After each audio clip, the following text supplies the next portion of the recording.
Hello sa inyong lahat. Nandito tayo ngayon sa All Day Cafe.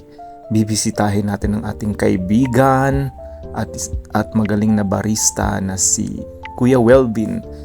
Ang All Day na ito ay nasa tapat lamang po ng Maternity Hospital or Mustasfa Wilada. Ito yung hospital na kung saan nanganganak yung mga buntis. Okay, katapat lamang po ng hospital na ito ang All Day Cafe.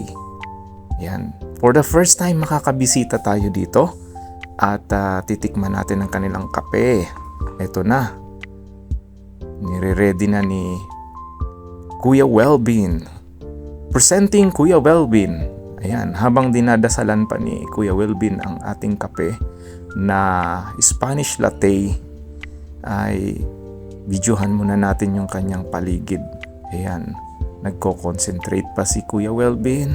Yan ang kanyang pamamaraan ng paggawa ng kape na napakasarap.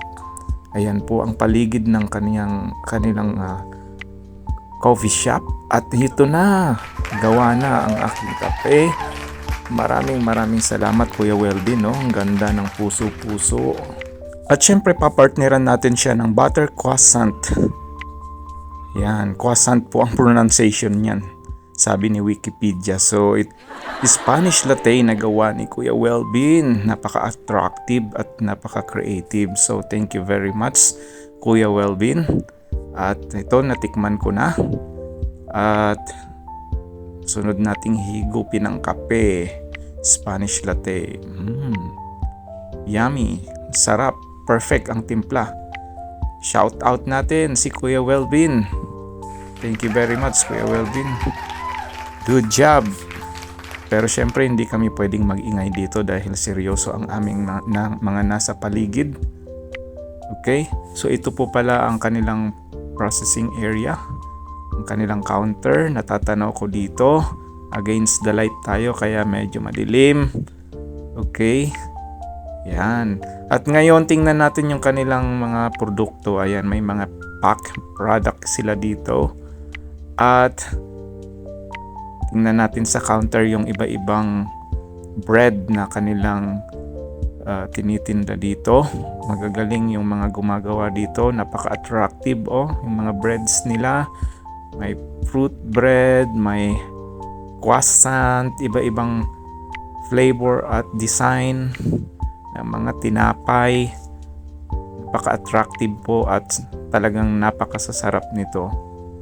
So subukan nyo po, pasyalan nyo po dito ang All Day Coffee Shop na kung saan ay nagtatrabaho si Kuya Welvin, ang napakagaling na barista.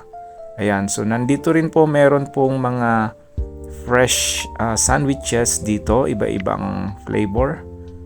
At nakakatakam po yung kanilang mga sandwiches dito. May mga fruit juices din, mga fresh juices. At ayan, may mga wraps. And dito naman ay mga vegetable salad at fruit salads. So, nakakatakam po talaga. Very healthy yung kanilang mga pagkain dito. So, ano pang hinihintay nyo? Pasyal na kayo dito.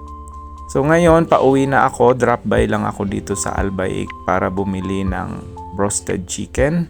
Aming pananghalian ng aking flatmate. At ito ay walang kamatayang Albaik na nagmula pa sa Jeddah. At nandito na rin siya sa Dammam. Maraming branches na din. So hanggang dito na lang tayo. Thank you very much for watching. God bless you.